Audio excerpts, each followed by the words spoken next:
अस्सलाम वालेकुम गाइस। आज मैं आप लोगों के साथ एक स्टोरी लेके आया हूँ और वो स्टोरी बड़े मज़े की है।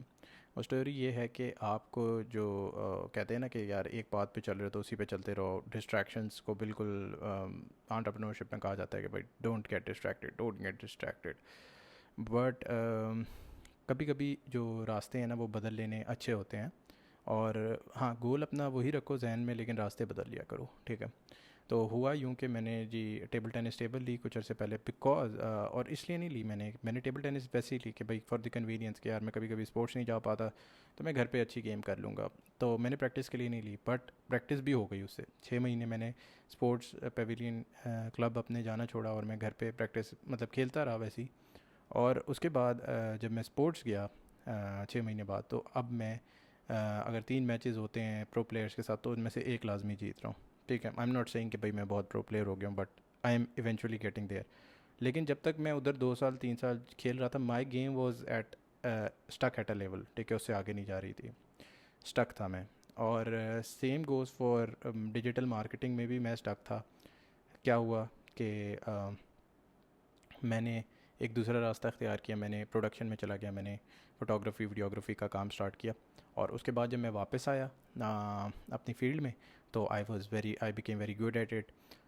पता नहीं इसके बारे में मेरा आप लोग अपनी राय का इज़हार करें, लेकिन मेरे ख्याल में इसका ये है कि इंसान के जो है ना, जब इन कुछ ना हो पाए ना तो थोड़ी देर उसको छोड़ दो उस काम को, ठीक है। दूसरे काम जिनमें आपको इंटरेस्ट है उन कामों को शो कर दो, या उस काम को वेरिएशन लेके आओ, ठीक है। अगर एक ही मतलब वो कहते हैं ना practice makes a man perfect. और तो लेकिन ये नहीं है कि प्रैक्टिस एक ही सर्कमस्टांसिस, एक ही सिचुएशंस में एक ही लोगों के साथ आप करते रहो, ठीक है। आप चेंज करो। और उसमें अक्सर ये फिर ये भी हुआ कि जब मैं इधर मैंने खेली तो जब मैंने घर पे अपने टेबल टेनिस की टेबल डाली और खेली, एक तो रेगुलरिटी, ठीक है, रेगुलर मैंने ऑब्वियसली फिर वो एटॉमिक हैबिट्स की बात आ जाती है कि मेक इट ईजी। जब आप इजी बनाओगे एक चीज़ को तो वो एक्शन आपका करना आसान होगा और आपकी हैबिट बड़ी आसानी से डेवलप होगी।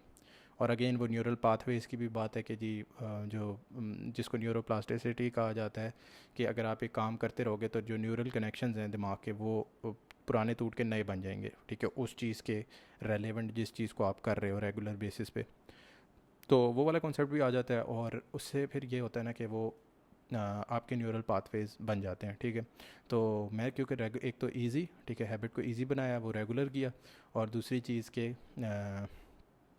प्रैक्टिस से, रेगुलर प्रैक्टिस से जो ब्रेक आती थी नॉर्मली, क्योंकि मैं जो है वो कभी कभी थक जाता हूँ। आप एवरीबडी हैज़ देयर, ठीक है, हर बंदे के कुछ वीक पॉइंट्स होते हैं। मैं थोड़ा लेज़ी हो जाता हूँ कभी, मेरे कुछ वो हैं, स्लीप के मसले हैं, स्लीप एपनिया वगैरह, ठीक है, न्यूरोमस्कुलर इश्यूज़ रहते हैं। कभी काम का लोड इतना होता है कभी कभी, तो उसकी वजह से मैं नहीं जा पाता, तो उन दिनों फिर मेरी गेम रुक जाती थी और उसकी वजह से जो प्रैक्टिस थी वो भी रुक जाती थी।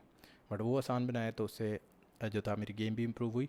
और मैंने एक बड़ा इंपॉर्टेंट लेसन सीखा कि भाई अब मैं कभी भी कहीं भी स्टक होऊंगा ना, मैं उस चीज़ को छोड़ के दूसरे काम पे आ जाऊंगा और फिर मैं उस काम पे वापस आऊँगा कुछ महीनों बाद। एंड आई बेट अगर आप लोग भी ये काम करेंगे आप लोगों को बहुत इंप्रूवमेंट नज़र आएगी।